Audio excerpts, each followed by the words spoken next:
Bonjour à toutes et bonjour à tous, bienvenue dans cette nouvelle vidéo. Aujourd'hui, on va voir quand et comment relancer son fournisseur pour s'assurer d'être livré en temps et en heure.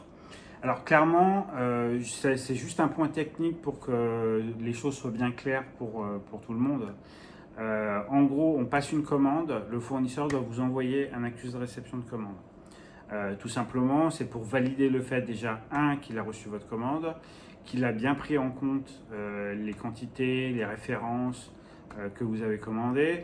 Ça confirme aussi que les prix que vous avez négociés sont bien respectés, puisque c'est au moment de l'accusé de réception de commande qui vous confirme quand même des éléments clés. Donc c'est très important de recevoir un accusé de réception de commande.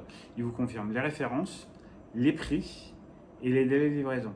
C'est quand même des choses qui sont ultra importantes. Et bien entendu, si vous avez des conditions spécifiques qui confirment exactement toutes ces informations dans l'accusé de réception de commande. Donc, s'il vous plaît, ne faites pas l'impasse sur le fait de demander un accusé de réception de commande.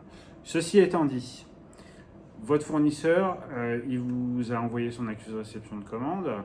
Et donc, moi, ce que je vous conseille, c'est 2 semaines après, vous le rappelez ou vous lui envoyez un petit mail en lui disant voilà, ma commande c'est toujours OK pour la date de livraison au 25 février par exemple. Et puis il vous dit oui, c'est bon, pas de souci. Donc là, vous savez déjà que lui, pendant le délai des 15 jours, s'il a eu besoin d'approvisionner des produits, il sait déjà si son propre fournisseur va respecter les délais habituels. Donc il a déjà l'information. Et il sait très bien s'il va pouvoir respecter ou non la date de livraison qui a été confirmée. Donc ça, déjà, ça permet de verrouiller une première fois le fournisseur. Et donc, la deuxième, c'est 15 jours avant la date de livraison, de l'appeler ou de lui envoyer un petit message en lui disant voilà, c'est toujours OK pour me livrer dans 15 jours. Il vous répond oui, il vous répond non. Voilà.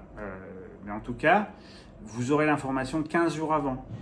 Et en 15 jours, on a le temps de faire quand même beaucoup de choses. On a le temps de trouver des solutions, etc. Donc, en clair, vous avez 2 relances à faire. Une relance 15 jours après avoir passé la commande et une relance 15 jours avant l'expédition. Bien entendu, si votre délai de livraison est ultra court, tout ça, vous vous débrouillez pour que ça puisse rentrer dans votre planning et que vous suiviez vos commandes, tout simplement.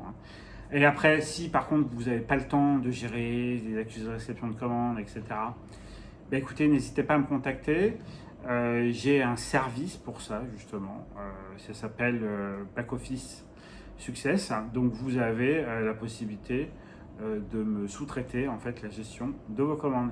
Donc, si ça vous intéresse, n'hésitez pas à me contacter par email. L'email est dans la description de cette vidéo. Si cette vidéo vous a plu, n'hésitez pas à mettre un like. Je pense que ça peut aider au référencement de cette vidéo auprès de YouTube.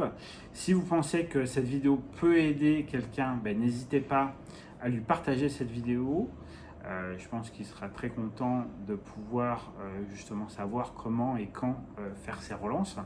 Et puis si vous n'êtes pas encore abonné à la chaîne, abonnez-vous, il y a 250 vidéos cette année. Voilà, en tout cas, je vous remercie d'avoir suivi cette vidéo, je vous souhaite une très bonne journée et puis je vous dis à bientôt. Ciao, bye bye.